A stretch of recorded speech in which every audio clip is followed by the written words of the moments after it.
कुछ महत्वपूर्ण विषय हैं जिस पर चर्चा नितांत आवश्यक है, बहुत जरूरी है। इसलिए सभी साथियों से मेरा निवेदन है कि जुड़े रहेंगे। बातचीत हमारी, आप अगर कोई मैसेज देना चाहें तो बिल्कुल मैसेज देंगे, कोई सवाल होंगे उसके जवाब भी प्रयास करूंगा दूं। मेरा आज 3 महत्वपूर्ण विषय हैं जिन पर मैं आपसे बात करना चाहता हूं। एक तो जिस विषय को लेकर के लड़ाई चल रही है पूरे देश के अंदर, NMOPS के बैनर तले, हम NMOPS के समस्त सदस्यों, पदाधिकारियों और विभिन्न राज्यों में विभिन्न संगठनों के जो हम सबके साथी हैं, सहयोगी हैं, अलग अलग राज्यों के, उन सभी को मैं नमस्कार करता हूं और उनके संघर्ष को, उनके जो इस आंदोलन को अपनी मेहनत से लोगों को संगठित करके अलग अलग राज्यों में, अलग अलग परिस्थितियों में लेके चल रहे हैं, तो मैं तो सबसे पहले उन्हें सैल्यूट करूंगा। 3 विषय हैं, एक NPS है, एक निजीकरण है जो आज के समय में ज्वलंत प्रश्न है, ज्वलंत सवाल है, जिस पर हम आपको विचार करना पड़ेगा, सोचना पड़ेगा, मंथन करना पड़ेगा। हम इस विषय को दरकिनार नहीं कर सकते। अगर हम सब लोग सरकारी कर्मचारी हैं और मिडिल क्लास, लोअर क्लास से सारे लोग सर्विस पेशा लोग आते हैं, उन सब के लिए एक बड़ा चिंतनीय विषय है और कुछ ऐसे उसी से जुड़े हुए कुछ ज्वलंत प्रश्न हैं जिन पर आज हम आपसे चर्चा करेंगे। जिस परिस्थितियों में, जिस माहौल में, जिस तरह की तानाशाही के दौर में हिमाचल के साथियों ने अपने जज्बात, अपने संघर्ष को दिखाया, मैं सबसे पहले हिमाचल के प्रदेश अध्यक्ष प्रदीप ठाकुर और भरत शर्मा महासचिव जी, पूरी टीम को मैं बधाई देता हूं, धन्यवाद भी देता हूं। और उन्होंने अपने तरीके से, अपने संघर्ष से मुद्दे को मुख्यमंत्री तक ले गए, मुख्यमंत्री तक बात गई। ये लड़ाई जब आप कभी सोचते हैं कि एक बार धरना दिया और हल हो जाए, मैं थोड़ा सा आज थोड़ी सी इस बात से आपको समझाना चाहता हूं। ये लड़ाई एरिया रुकने का नहीं है, इंक्रीमेंट रुकने का नहीं है, ये लड़ाई छोटी लड़ाई नहीं है, आप गए और हल हो गया। इसके लिए लगातार मजबूती के साथ लड़ना पड़ेगा और जिसको पूरे हिंदुस्तान के अंदर NMOPS का बैनर पूरी शिद्दत के साथ हमारे सारे पदाधिकारी, हमारे सारे साथी लड़ रहे हैं। अभी हमारे साथी जो पूर्वी क्षेत्र के 7 स्टेट के जो प्रभारी हैं मंजीत जी, उन्होंने अपना प्रयास किया और वहां पर 2 मीटिंगें जाकर के करना, तो मैं उन्हें भी साधुवाद देता हूं। MP में लगातार कार्यक्रम, कोई न कोई लगातार MP में कार्यक्रम चल रहा है, डहरिया जी के नेतृत्व में पूरी टीम के सहयोग से। हरियाणा लगातार अपना जज्बात और जोश बनाए हुए है, अपना काम को कर रहा है। बहुत सारे लोगों को लगता है कभी कभी कि यार आंदोलन दिख नहीं रहा है। नहीं, आप देख नहीं रहे हैं, आंदोलन चल रहा है, अच्छे ढंग से चल रहा है। बस कभी कभी तरीके बदलने पड़ते हैं और आंदोलन में सिर्फ एक ही तरीके नहीं होते हैं कि एक तरीका हो गया बस रोज रैली हो, रोज बड़े कार्यक्रम हो, ऐसा नहीं है। आंदोलन के चरणबद्ध ढंग से, और ये आंदोलन चरणबद्ध ढंग से ही चलेगा और चरणबद्ध से आगे बढ़ेंगे। चाहे आप छत्तीसगढ़ का ले लीजिए, राकेश सिंह जी, हरियाणा में वीरेंद्र धालीवाल जी और उनकी टीम ने, छत्तीसगढ़ में लगातार कोई न कोई कार्यक्रम दिया जा रहा है और पूरी मजबूती के साथ सब लोग खड़े हो रहे हैं, बड़ी आमद हो रही है, लोगों में सवाल जा रहे हैं। आप अभी तेलंगाना के अंदर, पंजाब के अंदर, अभी आंध्र प्रदेश में आगे होने वाला है, तो कहीं किसी क्षेत्र में आप उठा के देखें तो ये NMOPS की जो लड़ाई है ये कंटिन्यू अपने अपने स्तर से प्रदेशों में चल रहे। हाँ, राष्ट्रव्यापी आंदोलन अभी इस समय नहीं चल रहा है, क्योंकि उसके पीछे कारण है, जिन स्टेटों में चुनाव है वहां पर फोकस किया जा रहा है, तो अपने अपने स्टेटों में लोग अपने ढंग से काम कर रहे हैं। और मैं आज दिल्ली की बैठक हुई है, मंजीत जी भाई वहां पर अपने प्रदेश के पदाधिकारियों के साथ बैठक की। उत्तर प्रदेश की बात करें, यहाँ भी चरणबद्ध ढंग से आंदोलन चल रहा है। अभी ज्ञापन और उनका समर्थन पत्र लेने का कार्यक्रम चल रहा है। बहुत सारे साथियों ने बहुत शानदार काम किया, उत्तर प्रदेश के साथियों ने, और अभी वो कंटिन्यू चल रहा है। अभी 14 तारीख को पुलवामा की घटना को लेकर के कार्यक्रम हुआ।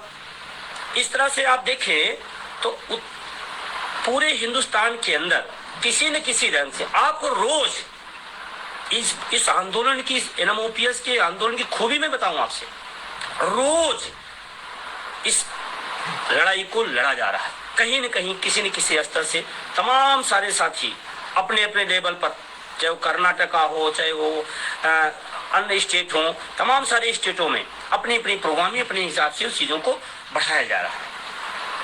अब सवाल ये आया कि अगर स्टेटों में चुनाव है तो फोकस वहां होना ज्यादा जरूरी है। और आप सबको कहते हुए मुझे खुशी हो रही है, बिल्कुल खुशी हो रही है।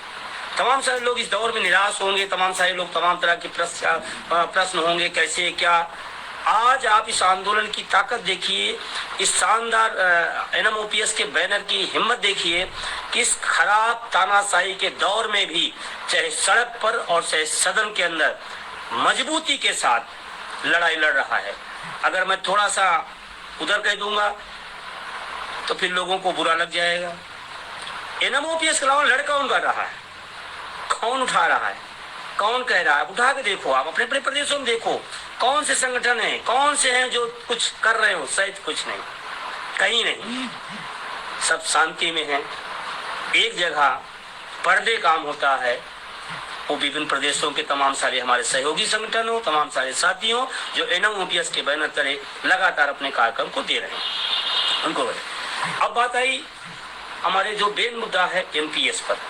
देखिए, हम सब लोग शुरू में एनपीएस को बताते थे कि ऐसा होगा, ऐसा होगा, ऐसा होगा, ऐसा नहीं, ऐसा आपको मिलेगा, इतना नहीं, इतना मिलेगा, तो पहले बताया जाता था। आज बताने की जरूरत नहीं है। आज आप रोज, एक दिन नहीं, 2 दिन नहीं, पर डे आप रोज देख सकते हैं कि क्या हो रहा है और कितना हो रहा है। मैं आपसे कहना चाहता हूं, अभी बहुत सारे विषय हैं, लेकिन मैं आपसे कहना चाहता हूं, ये सब पढ़ा होगा, सब लोगों ने देखा होगा। क्या मात्र 2500 रुपए, क्या 724 रुपए, क्या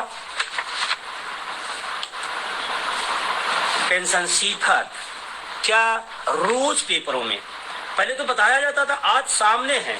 और मैं अगर इससे कहूं कि रोज अखबार बोल रहा है एनपीएस पीड़ित रो रहा है, रोज अखबार बोल रहा है एनपीएस पीड़ित रो रहा है। रोज की खबरें, कोई दिन ऐसा नहीं हो जब छपता ना हो। किसी प्रदेश में आप कहीं उठा के आप देखिए, सब जगह।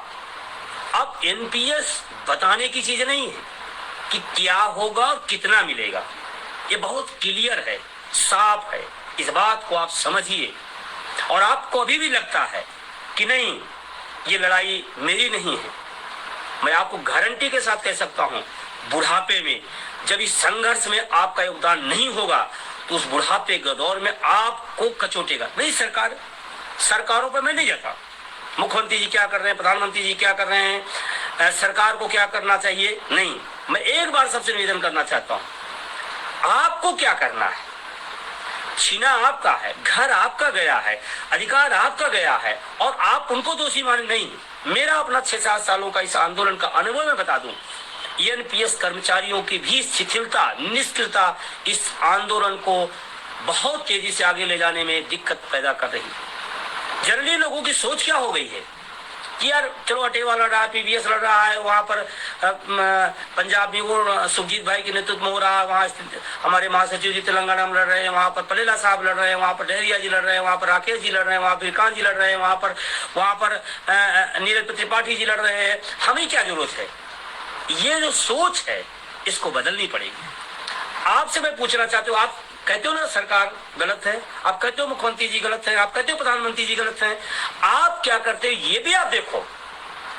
और एक आजकल और सगल चल चुका है, पेंशन कभी कोई नाम नहीं लेता था, आंदोलन की बात छोड़ो, नाम लेना पसंद नहीं करते थे। आज एनएम ओपीएस बैनर तले एक बड़ा आंदोलन पूरे देश में चला, तो तमाम सारे लोग इधर उधर जिले में, कभी यहाँ कभी वहाँ, इससे नहीं चलेगा।